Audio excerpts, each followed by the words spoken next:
Hello students, so today we are going to deal with the topic is intellectual property. What is intellectual property? So the word as well determines intellectual matlab intelligence related to our mind. So intellectual property matlab the things that are created by in our mind या by our mind is our own property. So let's define it. It refers to the creation of the mind, such as inventions, literary and artistic works, designs and symbols, names, images used in commerce. Okay? So intellectual property rights क्या होता है? It refers to the legal rights that protect creation of the human intellect. Intellectual property right actually is a legal right which protect the creation of the human intellect.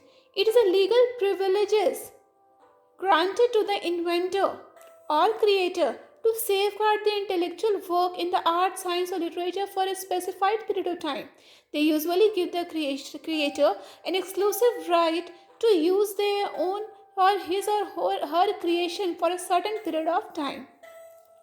तो जब हम लोग अपने दिमाग से इन्वेंशन करते हैं, लिटरेरी वर्क मतलब जो लिखते हैं लिटरेचर्स, वो हम अपने मन से पोइट्री लिखते हैं, प्रोज लिखते हैं, ड्रामा लिखते हैं, स्किट लिखते हैं, आर्टिस्टिक वर्क करते हैं, डिज़ाइंस बनाते हैं, सिम्बॉल्स बनाते हैं, हम नेम्स लिखते हैं, अपने मन से नेम्स को क्रिएट करते हैं, इनोवेट करते हैं, इमेज बनाते हैं जो हमारे कॉमर्स में या daily use to day to day work में काम आए, तो उसको हम लोग कहते हैं क्या, इंटेलेक्चुअल प्रॉपर्टी.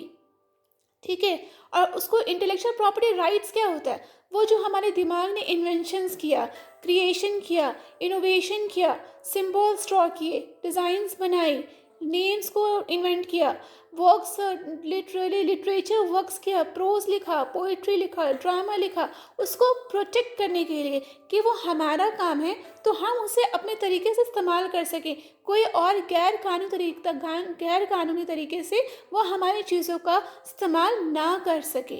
इसलिए इंटेलेक्चुअल प्रॉपर्टी राइट्स का इंट्रोडक्शन कराई गई है. हमारे पूरे इंटेलेक्चुअल प्रॉपर्टी राइट्स डील होता है पूरे वर्ल्ड लेवल पे, और कौन सा ऑर्गेनाइजेशन इसको डील करता है, तो वर्ल्ड इंटेलेक्चुअल प्रॉपर्टी राइट.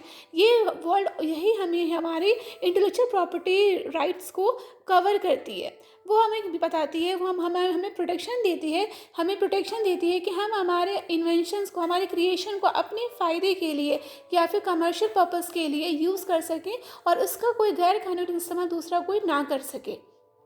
और क्या दूसरी चीज़ें, ये लीगल प्रिविलेज हमें प्रोवाइड करती है. ये लीगल प्रिविलेज कि हम अपनी क्रिएशन को, इनोवेशन को कुछ समय तक particular time span of time तक हमें लाइसेंस इशू होता है, जबकि जब तक हम अपने काम को अच्छे से अपने पर्पस के लिए, जिस पर्पस के लिए हमने इन्वेंशन किया है उसको यूज़ कर सकें.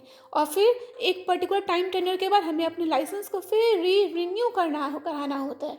Okay, hope student you have understood the top intellectual property and what is intellectual property right. अब इसके बारे में आगे हम पढ़ेंगे आगे की वीडियोज़ में.